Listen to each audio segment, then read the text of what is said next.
Alors maintenant je me fais appeler Luce Hill, comme c'est mon vrai prénom, Lucille, je le fais appeler Luce Hill. Mais par contre je suis passée par une grande phase de chronique quand j'ai vécu à Los Angeles pendant 9 ans. Et donc là-bas on m'avait filé un blaze qui était chronique. Après moi j'ai recommencé à m'appeler Lucille parce que j'ai commencé à donner cours à des enfants, etc. Et pour pas avoir expliqué ce que c'était que la chronique, en fait j'ai préféré vraiment passer à un truc plus professionnel, on va dire. Et mon crew, alors j'ai eu Eye Candy qui est tatoué sur mon cou là. Ça c'est un crew de New York, avec des meufs. Et je suis passée aussi par un petit crew de meufs, mais là c'était pas que du break, qui s'appelait les Get Down Dolls. Là on faisait beaucoup de petites performances diverses et variées. J'ai eu Concrete All Stars. Et puis mon crew toujours actuel, Mighty Zulu Kings et Noisy Props. Asia One, B-Boy Summit, voilà. Alors moi la défense, j'ai connu parce que donc moi j'étais déjà un petit peu rentrée dans la danse hip-hop, etc. Mais par contre, j'avais pas ce que je voulais au niveau de... Je prenais des cours en fait dans les MJC ou à Arcueil, je me souviens à l'époque, donc qui était pas mal. Mais je me souviens qu'il y avait une meuf à Saint-Cloud justement qui elle était dans le milieu et je voulais vraiment qu'elle me montre là où elle allait danser parce que je savais que c'était là que les gens ils apprenaient la vraie façon de danser en fait, on va dire. C'est-à-dire que même à l'époque j'y connaissais rien, mais je savais quand même que c'était au cœur du sujet qu'on pouvait vraiment avoir les vraies bases, les vraies fondations, etc. Et donc j'avais demandé à cette fille qui s'appelait Alia, qui s'appelle toujours Alia, elle vit à Londres maintenant, de m'emmener là où elle allait s'entraîner elle. À l'époque je crois qu'elle s'entraînait en pop. Et donc du coup, elle m'avait emmenée là-bas et donc moi, toute timide à l'époque, je connaissais juste complètement personne. Il n'y avait que cette fille qui m'avait emmenée là-bas et puis du coup, j'ai commencé à m'entraîner un peu là-bas. Je crois que j'avais même commencé un peu plus par le pop avant de rentrer vraiment dans le break et puis finalement... de fil en aiguille, j'avais rencontré plusieurs personnes, puis je continuais à retourner m'entraîner là-bas tout le temps. Là, j'étais pratiquement tous les jours là-bas. Les 3 premières années que j'ai breaké, c'était vraiment... ouais. Alors moi, c'était sous l'Arche. La toute première fois qu'on m'a emmené là-bas, c'était vraiment sous l'Arche. La coupole, ça a été plus tard, ouais. En quelle année ? Je pense un an peut-être après, peut-être en 2001. Moi, la défense, c'était vraiment en 2000. J'ai commencé à aller là-bas, donc 2000-2001, je pense. Les premières têtes que j'ai vues là-bas, je me souviens, justement, tu parlais tout à l'heure de Junior, que ça fait 1 milliard d'années que j'ai pas vu. Il y avait les Dev Dogs à l'époque aussi là-bas. Comme je te dis, je connaissais pas vraiment. Alors, il y avait qui ? Il y avait un mec qui s'appelait Momo. Un Égyptien, je l'ai recroisé il n'y a pas très longtemps lui. Donc lui, je me souviens de lui de là-bas qui m'a montré mes premiers trucs, peut-être mon premier baby freeze, tu vois. Vraiment, il y avait Alassane avec lequel je me suis pas mal entraînée aussi. Moi je me souviens que pour quelqu'un justement qui commençait, qui connaissait rien, etc. Je trouvais que c'était plutôt bonne vibe. Je sais pas, moi j'avais pas. Je me sentais pas...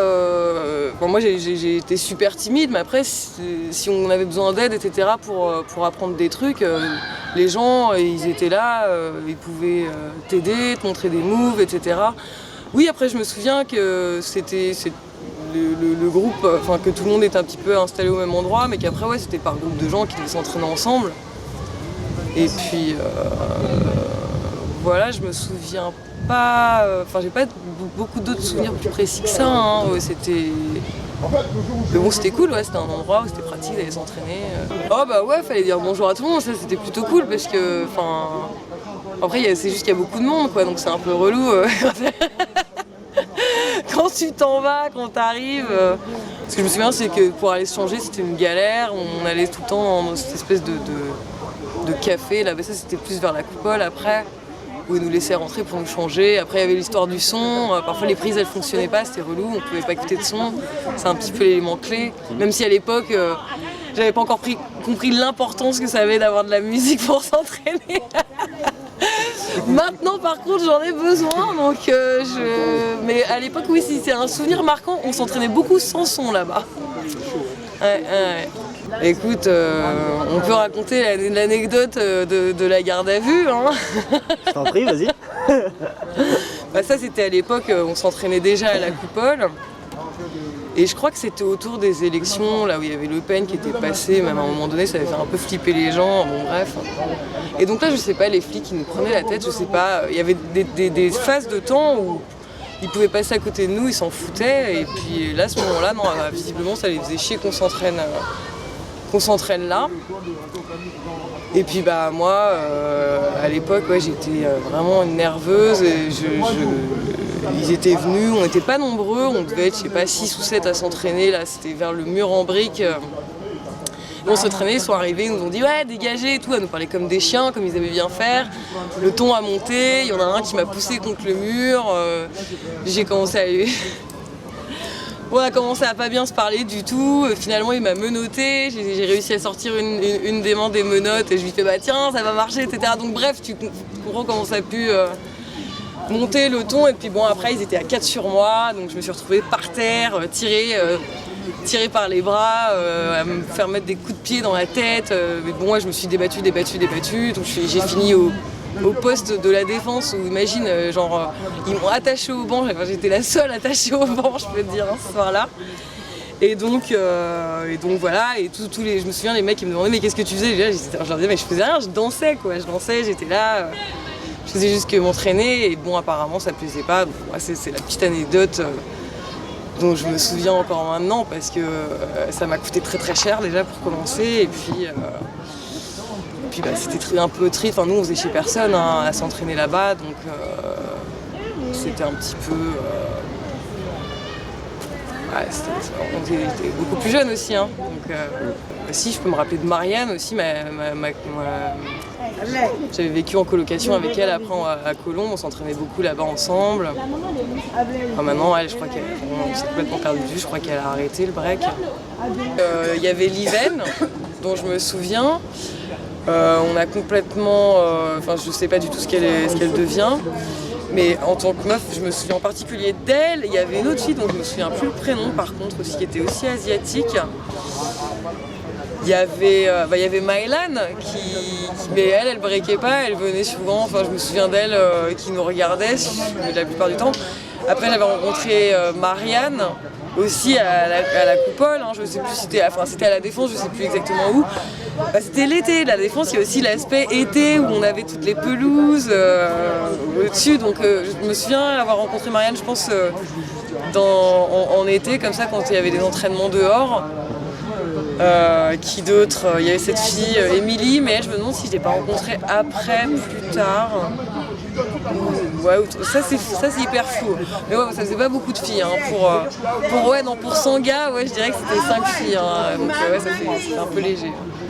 Déjà, d'entrée de jeu, c'est vrai que c'est assez intimidant d'arriver là, d'avoir aucun niveau, d'avoir envie d'y arriver, mais de connaître personne, et puis en plus d'être une fille. Et donc effectivement, t'as quand même, pour moi, de mes plus vieux souvenirs de là-bas, ouais, bah, c'était 5% de filles pour 90% de gars, quoi. Donc, 95% de gars. Donc oui, moi je me souviens que ça me terrorisait un petit peu d'arriver là-dedans et de me dire putain, mais j'avais vraiment, je me souviens que j'avais une telle envie d'apprendre, et je savais que c'était que comme ça que je pourrais y arriver, que je me poussais plus. Hein. Moi c'était justement pas facile d'aller serrer la main à tout le monde, etc. J'étais super timide, j'avais l'impression qu'on allait me bouffer.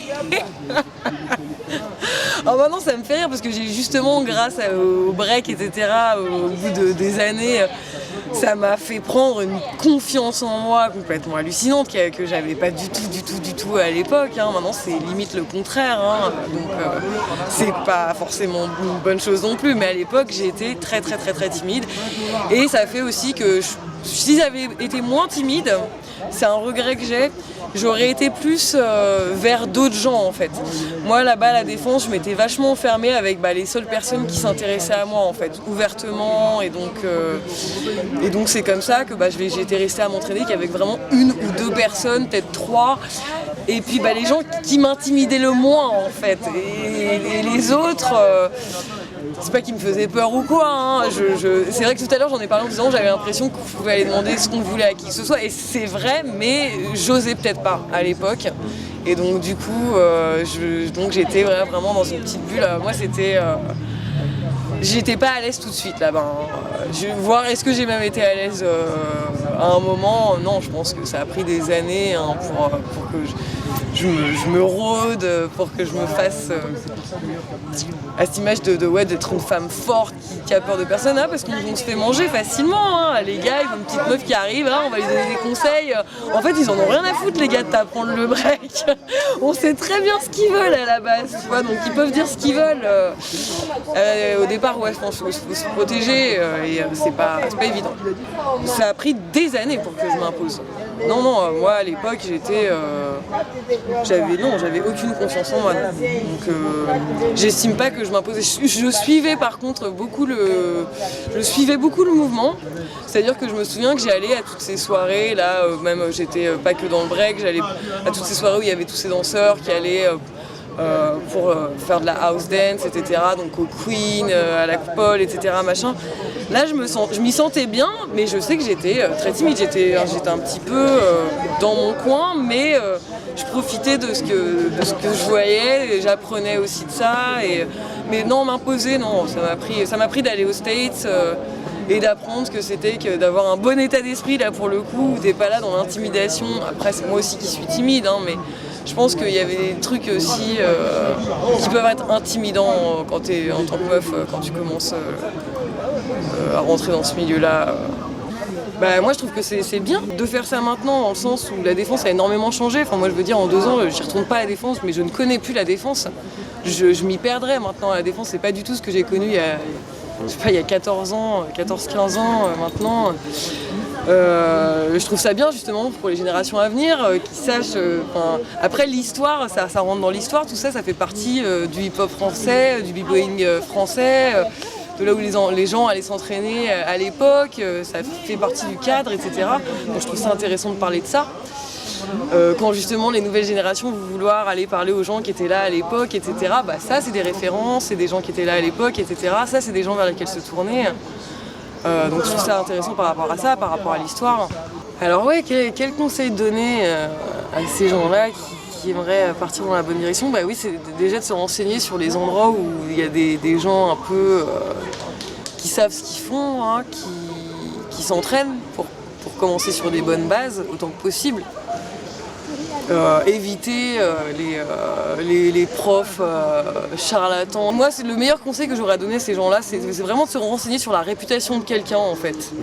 Parce que maintenant, on peut s'appeler prof de danse hip-hop un peu à tout va, et quand on n'y connaît rien à ce milieu-là, c'est facile de se retrouver à prendre des cours et à finir par dire « Ah ouais, je danse le hip-hop » Et puis là, par contre, je peux en parler pendant longtemps de trucs comme ça, parce que là, j'ai une évolution où je suis devenue très puriste finalement par rapport à ce que je fais, après sans empêcher les autres de faire ce qu'ils veulent, hein, mais le meilleur conseil à donner, ouais, c'est d'aller aux endroits où il y a des gens qui donnent les bons conseils, les gens qui ont le bon état d'esprit aussi, qui vont pas te bloquer d'aller à tel ou tel endroit, d'être libre, on est quand même en démocratie, hein.